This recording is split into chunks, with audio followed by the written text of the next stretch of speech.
탐사보도 전문 기자 김경래 최강 시사.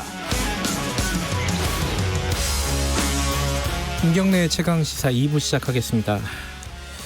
어제 문재인 대통령이 국정원, 검찰, 경찰 개혁 전략회의를 주재를 했는데 여기에서 이제 입법을 빨리 좀 완료를 해달라라는 취지의 당부를 했습니다. 어제 회의에 직접 참석을 했던 윤호중 국회 법사위원장 연결해 보겠습니다.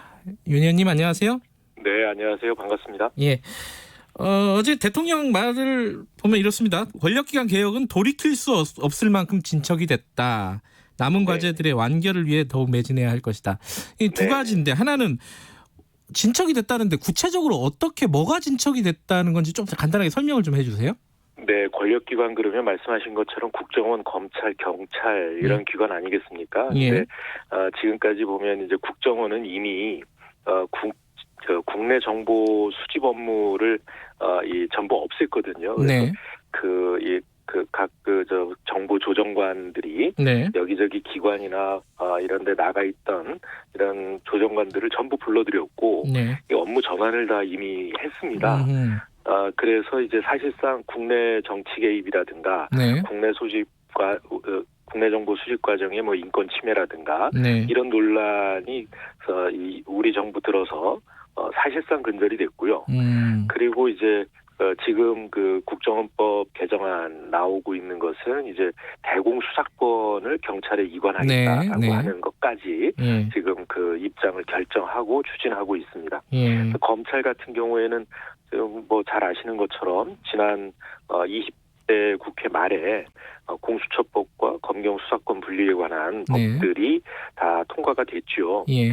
그래서 이제 공수처 출범은 이제 이 뭐 눈앞에까지 와 있고요. 예. 그다음에 이제 이 변화된 제도에 따라서 이 검찰이 이제 경찰에 대한 수사 지휘권을 내년 1월 1일서부터 내려놓습니다. 그리고 이제 직접 수사를 해왔었는데 직접 수사권을 대폭 축소를 하고요. 예. 또 공수처가 출범하게 되면 검찰의 기소독점주의 이것도 사실상 무너지게 되는 것이죠. 여기에 대해서는 법은 다 이루어졌지만 이를테면 공수처를 출범시킨다 할지 아니면 그 법에 따른 시행령을 조속히 마련해서 시행령이나 시행규칙을 마련해서 내년 1월 1일서부터는 이제 본격적으로 시행해야 되는 과제가 있고요. 경찰 같은 경우에도 지금 이제 경찰 개혁 방안이 확정이 됐는데요. 자치경찰제를 시행하고 그다음에 이제 그 중앙 국가경찰도 행정 업무를 담당하는 경찰청과 수사 업무를 담당하는 국가수사본부로 이렇게 이원화하는 이런 이 대강의 얼개가 다 나와 있고 이것도 이제 그 경찰청법 이 개정을 개정 논의를 눈앞에 두고 있습니다. 그래서 이제 이런 문제들을 차질 없이 마무리를 잘 해서 지금까지 권력기관 개혁에 대해서 준비해온 것을 차질 없이 마무리하자라고 하는 그런 의지를 다지는 자리였습니다. 좀 중요한 말씀을 다 해주셨는데 공수처하고 뭐 검경수사권 조정, 뭐 경찰 얘기 하나씩은 좀 이따 여쭤보도록 하고요. 가벼운 얘기부터 하나 여쭤보죠. 뭐 추미애 장관이 어제 문재인 대통령하고 동시에 입장을 했습니다. 같이 보셨죠? 그 현장에서. 네, 봤습니다. 이게 이례적인 건가요? 뭐예요, 이거는? 특별한 의미가 있는 것은 아니고요. 원래 대통령 참석하시는 행사에는 그 참석하는 자리에 일테면 가장 이 좌장 내지는 의전 서열이 높은 분이 이제 문 앞에까지 나가서 영접을 해서 모시고 들어오는 그런 절차가 있는데 추미애 장관이 그런 역할을 한 것이죠. 최근에 이제 추미애 장관 논란이 이제 크니까 문재인 대통령이 추 장관 손을 들어준 거다, 힘을 실어준 거다, 뭐 이렇게 해석하는 사람들이 일부 있더라고요. 항상 그렇게 보시는 분들은 또 그렇게 보시죠. 예. 그런데 만약에 거기에 뭐 무슨 장관이 아니라 예. 부총리급 누구라도 있었으면, 이 추장관이 아닌 그 부총리가 가서 모시고 왔을 겁니다. 네. 국정원장보다 법무부 장관이 높은 거는 어제 처음 알았습니다. 예. 국정원장이 과거에는 부총리급이었는데요. 예. 예, 그러니까 참여정부 때부터 예. 장관급으로 조정이 됐고요. 예. 그다음에 국무위원이 아닙니다. 그래서 의전 서열은 뒤로. 그랬군요. 예. 네네. 추미애 장관 얘기 나온 김에 이거 하나 여쭤보죠. 뭐 추미애 장관 뭐 아들 문제는 뭐 여러 번 얘기를 했으니까 그 얘기를 여쭤보려는 게 아니라 네네. 최근에 이제 문재인 대통령이 그 청년의 날 그 행사를 하면서 공정에 대해서 굉장히 강조를 했잖아요. 한 뭐 30번 이상 공정에 대해서 얘기를 했다. 네네. 여기에 대해서 이제 국민의힘 주호영 원내대표가 뭐 이렇게 취지는 그거예요. 그럴 만할 자격이 있느냐 이거예요. 이런 식의 반응을 보였습니다. 예. 강도 높게 비판을 한 건데 대통령을 여기 어떻게 생각하십니까 이 부분은? 매우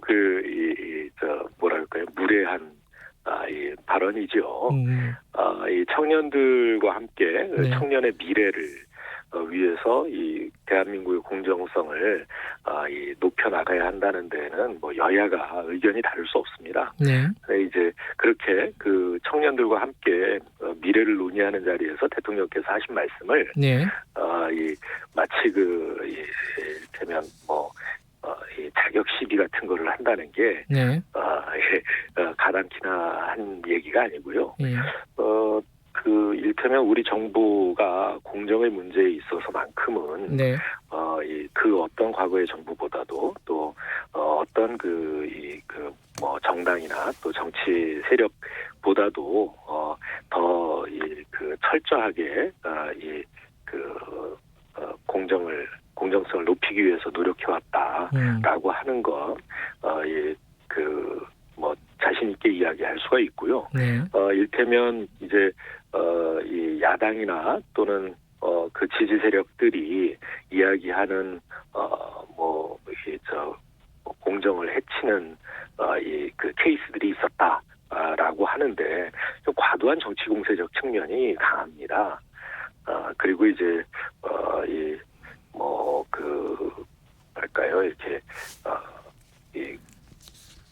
이런 것들을 다 드러내놓고 이야기하다 보니까 이 사례들이 많이 보이는 것이죠.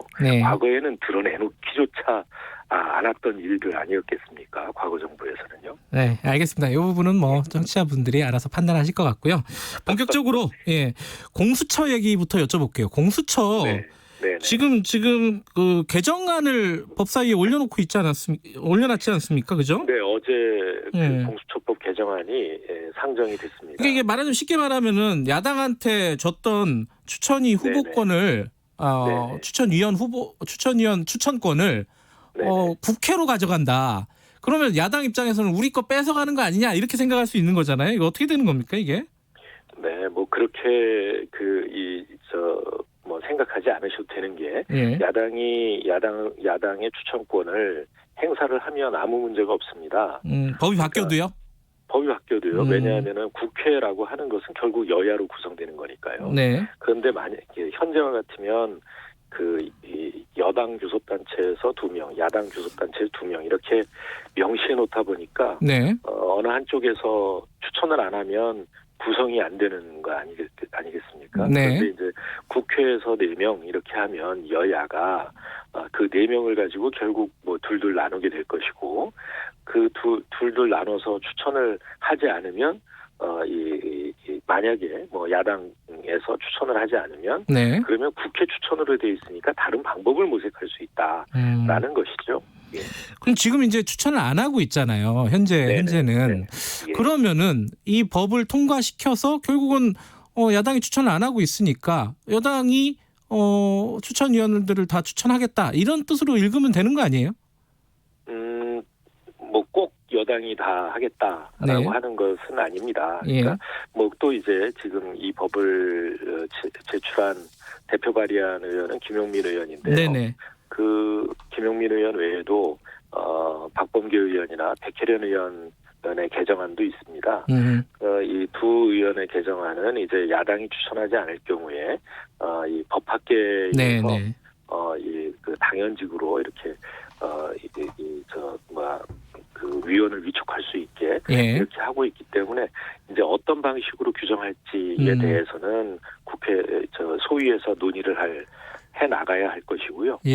다만 이제 지금 공수처법이 시행이 된 지 2달 넘게 공수처가 구성이 안 되고 있습니다. 발동 못 하고 있는데 실제로 그러니까 이 제정된 법이 본격적으로 집행되기도 전에 개정안이 나오게 된 것 자체가 이 현재의 상황을 말해주는 것이죠. 그 야당이 공수처장 추천위원을 추천하지 않음으로써 사실상 현재의 이 법이 그러니까 법을 어기고 있는 겁니다. 그래서 그런 상황을 타개해 나가기 위해서 이 개정 논의를 하고 있는 것입니다. 이 개정을 원하지 않으면 야당은 추천을 하면 되고요. 근데 지금 이제 추천위원 추천도 안 하는 상황에서 뭐 법 개정에 응할 것 같지는 않아요. 상식적으로 생각해 보면 야당이 그죠? 지금 거의 법 개정의 논의가 야당하고 진행이 되고 있지는 않죠.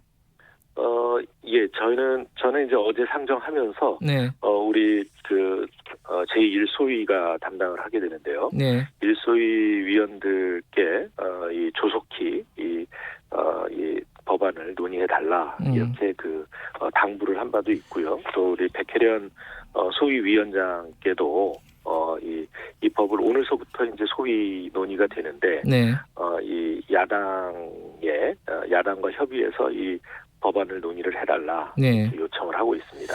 지금 뭐 어쨌든 추천위 구성은 구성대로 가고 협상은 가고 이 개정안은 개정안대로 가는 건데 이 공수처 출범을 언제로 지금 대략이라도 상정하고 진행을 하고 있는 건지 그게 궁금할 겁니다, 국민들은. 아까 검경 수사권과 관련된 이제 검찰 개혁이 내년 1월 1일서부터 본격적으로 시행된다. 이렇게 말씀을 드렸습니다. 그래서 이 공수처도 역시 내년 1월 1일 이전에는 설립이 돼서 이 검경 수사권 분리와 검찰 개혁된 검찰 조직이 출범할 때 함께 출범이 돼야 된다 이렇게 생각하고 있습니다. 그러면 역산을 해보면요, 추천위 구성은 언제까지 끝내야 되는 겁니까? 대략 생각을 해보시면은. 추천위 구성 적어도 이제 기관을 설립하는데 나머지 준비는 행정적인 준비라든가 이런 것들은 다 되어 있습니다. 그런데 이제 처장 추천이 안 돼 있고 처장 추천이 안 되다 보니까 검사라든가 그다음에 이제 수사관들 구성이 안 되고 있거든요. 이런 기간은 적어도 최소한 1개월 정도는 소요가 된다고 봐야 되지 않을까 싶습니다. 이번 정기국회에서 어쨌든 추천위 구성하고 처장 정기국회 끝까지가 아니라 적어도 11월 중에는 처리가 돼야 되지 않나 이렇게 생각합니다. 처리가 공수처장 임명까지 처리를 해야 된다고 보시는 거예요? 공수처장 임명까지. 그럼 11월까지는 공수처장 임명까지는 처리한다. 야당은 지금 헌법재판소 그 판단을 기다려보자는 건데 그 입장에서 전혀 변화는 없나요? 헌법재판소도 결국은 나름의 판단을 내놓지 않을까 싶은데요. 그 헌재 판결과 이 공수처 출범은 이 실제로 이렇게 연계되어 있는 것이 아닙니다. 그러니까 야당에서 주장하는 것이 근거가 있다고 생각하지도 않고요. 저희가 볼 때는 설사 그것이 일부 받아들여진다 하더라도 이 공수처법 전체가 위헌이 되는 것이 아니기 때문에 공수처 출범에는 아무런 문제가 없다는 것이죠. 만약에 문제가 되는 조항이 있으면 그런 것들을 고쳐나가면 되는 겁니다. 어쨌든 지금 상황에서 변화가 없으면은 물론 협상이 되면 좋겠지만은 단독 처리하고 개정안 단독 처리하고 공수처장 임명하고 진행하겠다 이렇게 생각을 해도 되는 건가요? 아직 단독 처리라든가 이런 말씀을 드리고 싶지는 않습니다. 왜냐하면 이 처장 추천위원을 야당에서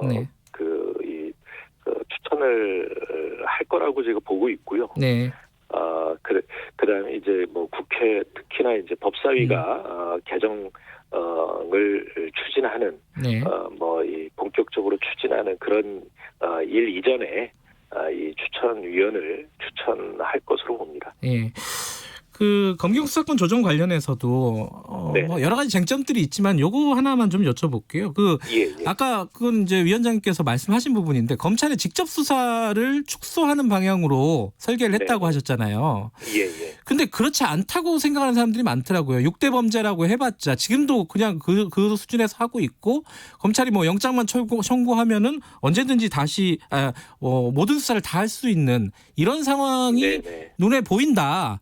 이게 무슨 직접 수사 축소냐 이런 비판을 하는 사람들이 있어요. 이거 어떻게 생각하십니까? 이 부분은?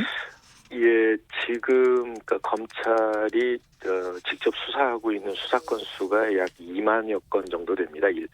많을 때는 2만 5천 건 정도 되고요, 1년에. 예. 그런데 이제 지금 이 설계하고 있는 네. 이 직접 수사 범위 네. 이가 이대로 이렇게 진행이 된다면 예. 그 수사 건수가 약 한 5천 건 정도로 네.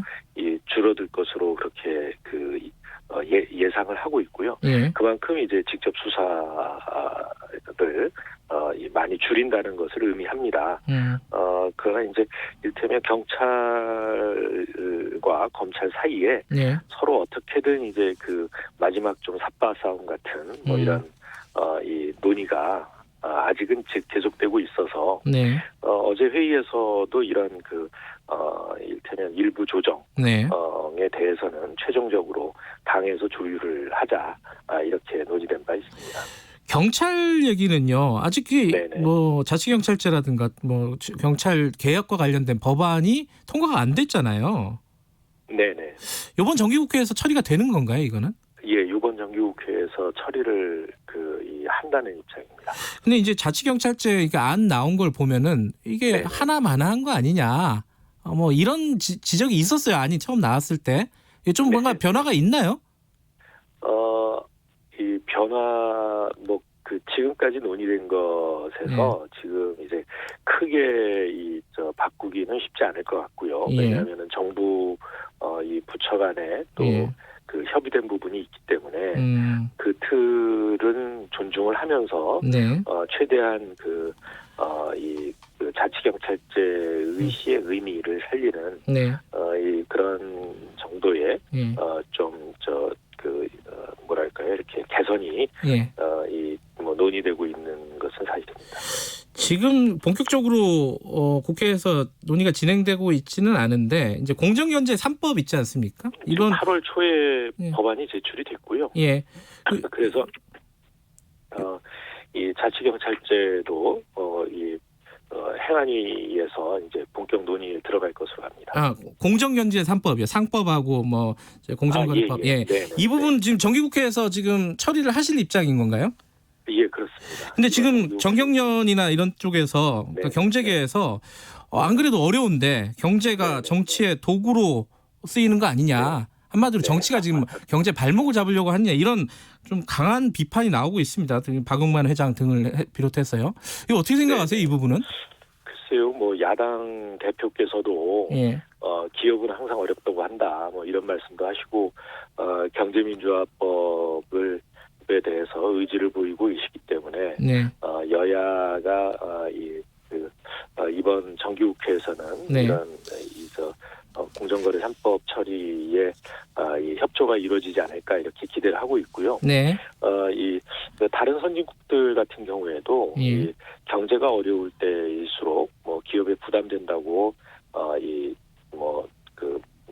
이런저런 부담을 덜어주는 조치는 하지만 그러니까 제도적인 거라든가 이런 개혁 작업은 매우 강하게 해왔습니다. 대공황 시기에 미국은 반독점법을 처음으로 만들었고요. 그래서 어떤 위기의 시기야말로 경제의 체질을 개선할 수 있는 오히려 기회라고 생각해야 되고요. 포스트 코로나로 가고 있지 않습니까? 어떤 분들은 이제 팬데노믹스라는 말까지 쓰고 있는데 팬데노믹스를 대비하기 위한 과감한 개혁이 필요할 때입니다. 그런데 이제 우리 그 경제에 대해서 많은 걱정하시는 분들 이야기를 들어보면 네. 우리나라의 시장 제도라든가 공정성 제도 이런 것들이 이제 저 국제적인 투자 매력 뭐 이런 것들을 오히려 떨어뜨리고 있다. 그래서 이제 일테면은 우리 경제 기업이나 또는 주식과 관련된 네. 주주 이 권리에 관한 이런 제도들을 보다 글로벌 스탠다드에 맞게 만들어 나갈 필요가 있다라는 것이죠. 왜냐하면 이제 사람이나 물자의 이동은 많이 제한이 되어 있지만 알겠습니다. 예. 자본은 더 활발하게 이동할 겁니다. 이럴 때에 우리 경제의 매력을 높여야 된다. 이런 말씀을 드리고 싶습니다. 네, 오늘 여기까지 드릴게요. 고맙습니다. 네네, 감사합니다. 윤호중 국회 법사위원장이었습니다.